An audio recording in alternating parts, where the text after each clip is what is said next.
Hey guys, so this is Calvin again. So I'm basically going to give you guys an example of how to do a process analysis. So here we have a process diagram. The book is an example from Subway. Like for example, this is you at Subway trying to get a sandwich. The customers are triangles, and then these are the different stations at Subway. Like for example, this one could be the one where you pick the bread and the toppings.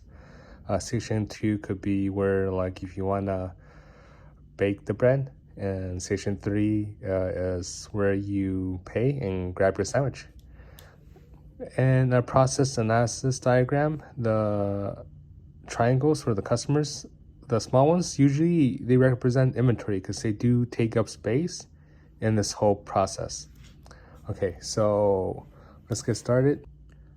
All right, so for this example, let's just say station number 1, the station where you pick out like your toppings and stuff, it takes a customer average about maybe like 35 seconds. So it's about 35 seconds on station number 1. Station number 2, the where you bake a sandwich, it takes longer because it takes the oven a bit longer.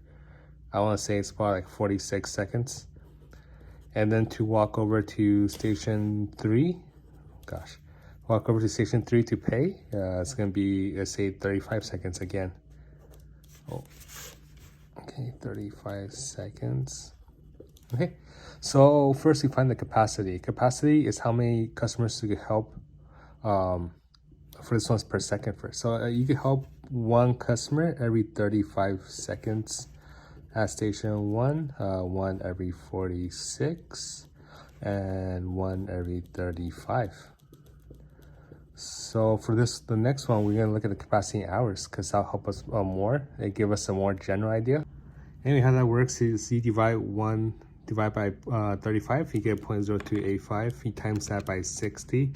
That's about almost like 2 people a minute. You times 60 again. That's about 102 people an hour. Well, actually, that's 103 because I'm gonna round up. So basically, the capacity of station 1, you could help out 103 people per hour. For this one, for station 2, let's see. There you go. 46. You times 60, then times 60 again. So that's about like 78 people per hour. And station 3, since they're the same as station 1, 35 seconds for that station, that's the same, 103 people per hour. Okay, cool. So what's the process capacity? So the process capacity is basically the minimum of all 3 of these. So you write this out by min 103 per hour. Then this is 78 per hour. Then this is 103 per hour. And then in a way you kind of see it where station 1 number and station 3, it takes about station 1, station 3, they could help out 103 people per hour, but then station 2, they're maxed out at 78 people per hour. So is there a bottleneck? Station 1, no bottlenecks here. Station 2, yes, bottleneck. And station 3, no bottleneck. Cool. So next thing we look at is the flow rate. So the flow rate is basically the minimum of capacity, which would be station 2. So the flow rate is basically 78 people per hour. That's the minimum of all 3 stations. And now we look at the utilization. So at station 1, it's basically 78 divided by 103, which is, let's see, 78 divided by 103.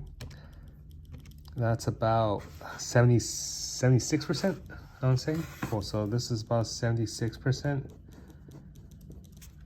Station 2 will be 100% because it's 78 divided by 78. And then station 3 about 76%. All right. So this is basically, you see how there's a bottleneck in the process.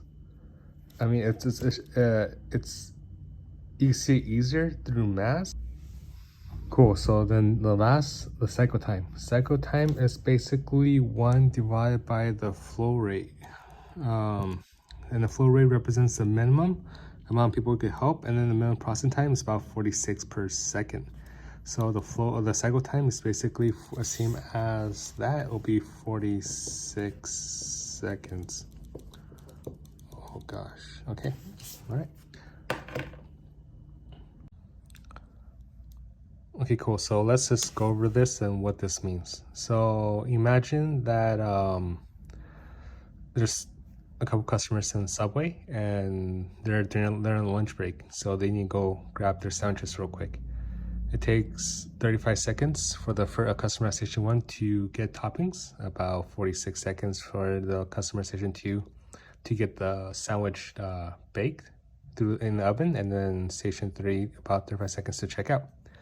And you see here in the utilization, station 1, station 3, they only could utilize 76%, because the problem is there's a bottleneck in station 2. Station 2 takes longer than station 1 and station 3. So what does that mean?